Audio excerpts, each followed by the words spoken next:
Hey everybody, Mr. J here. Today we are going to be answering the question, how is a baby's blood type determined? So if you are an aspiring parent, you want to have a kid with your significant other, listen up. I'm going to teach you how you can figure out what your baby's blood type will actually be. But first we have to step back a little bit. We have to look at the cells of both dad and mom. So if we were to zoom in on their cells, specifically on their chromosome 9, that's where these genes will be found that will actually determine the blood type. So remember, genes are just these little codes of DNA that code for a protein, in this case, a trait. The trait is the blood type. So if we look at mom's cell, she has two pairs of chromosome 9. She got one from her mom, one from her dad, and they came together. Now she has a big I with a big A and a little I. Well, what the heck does that mean, Mr. Jackson? Well, first off, big I, A, means that her blood type will contain an A antigen. So in other words, there will be an A in her blood type.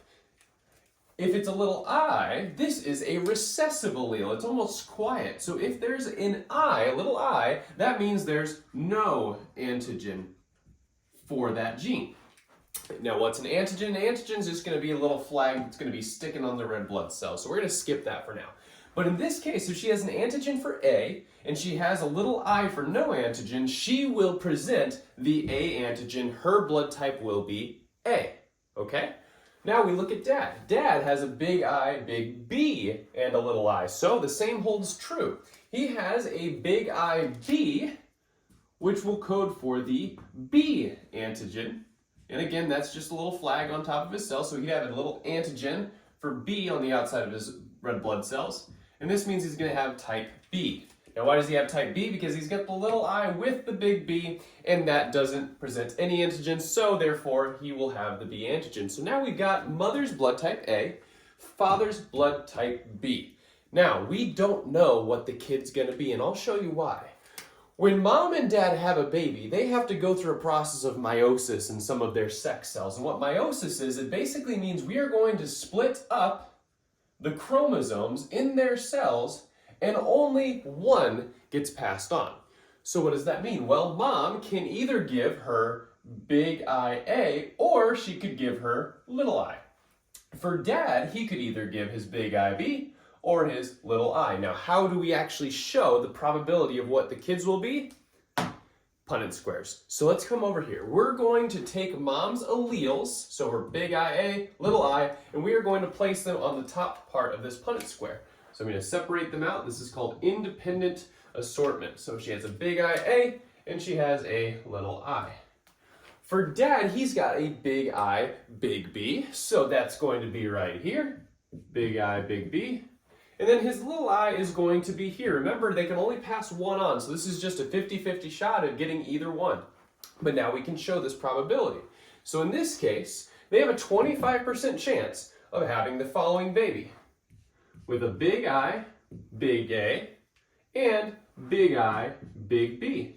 Well, what's this blood type, you may ask? Well, this blood type, if baby does indeed get those two alleles, their blood type is type AB blood. I'll make that A red, AB blood. Okay, so they will present both A and B antigens. That's 25%. That's shown by one of the four boxes. But let's go to the other ones. In the other one, we've got big IB coming from dad, little I coming from mom. Well, we've seen this one before, right? So we've got a 25% chance of being basically exactly like dad, right? So they would have type B blood. Okay, let's keep moving forward. In this square, we've got big I, big A, and then we've got a little I. Now this baby will be exactly like mom, right? 25% chance will be type A. And then lastly, I guess I should have done A with a red. Oh, and I screwed, yep, there we go. Type A with the red. And then lastly, if we look to the bottom right, we've got little I and little I. We haven't seen this one before, have we? This blood type, if it has no antigen, that means it's going to be type O. Okay, that is the lack of an antigen, so that would be a type O baby. So this is a fascinating Punnett square because the baby could be literally any blood type. So there you have it, the AVO Punnett square cross coming from mom and dad, going through meiosis, splitting up their alleles, and getting 4 possible blood types for their baby. I hope this was helpful. Please drop any comments below. Thank you for watching, and hopefully this helps for your next test.